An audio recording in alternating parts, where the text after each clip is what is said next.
더불어민주당을 비롯한 4+1 협의체가 마련한 공수처 법안이 국회에 제출됐습니다. 오늘부터 시작되는 새로운 임시국회에 상정될 예정인데요. 어떤 내용을 담고 있는지 박현우 기자가 정리했습니다.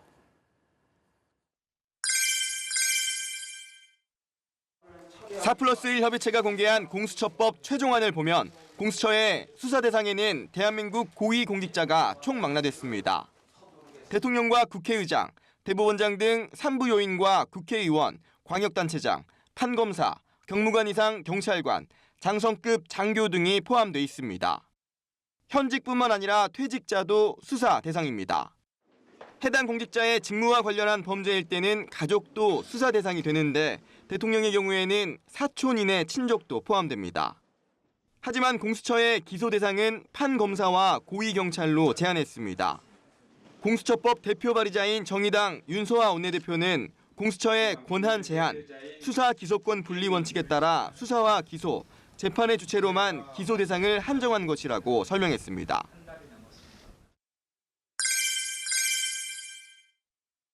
공수처장은 최종적으로 대통령이 임명합니다.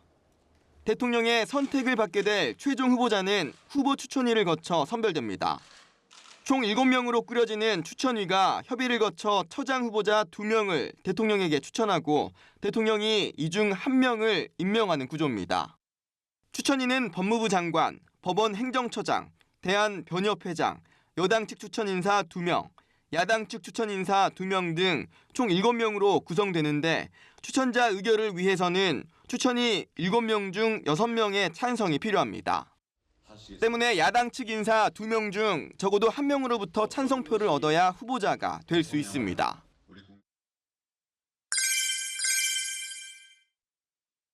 공수처는 최대 85명 규모로 꾸려집니다. 처장과 차장을 포함해 검사를 25명, 수사관을 40명까지 둘 수 있습니다. 일반 행정직 정원은 최대 20명입니다. 공수처 검사는 재판, 수사 또는 조사 실무 경력을 5년 이상 갖춰야 임용할 수 있도록 했습니다. 이는 애초 검토된 10년에 비해선 자격 요건을 완화한 것입니다. 검사 인력의 용이한 확보와 다양성을 보장하기 위한 것이라는 게 민주당의 주장인데 이에 대해 한국당은 민변 출신 같은 특정 법조인을 임명하기 위한 것이라고 맞서고 있습니다.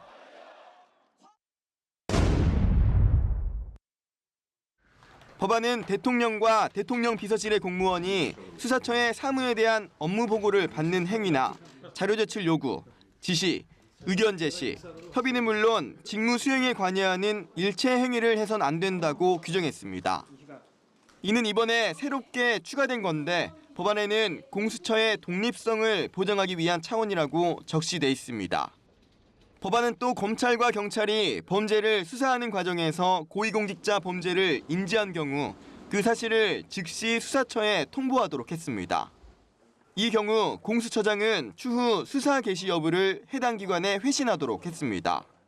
또 고위공직자 범죄에 대한 불기소 결정을 하게 되면 수사 과정에서 알게 된 관련 범죄 사건을 대검찰청에 이첩하도록 했습니다. 연합뉴스TV 박현우입니다.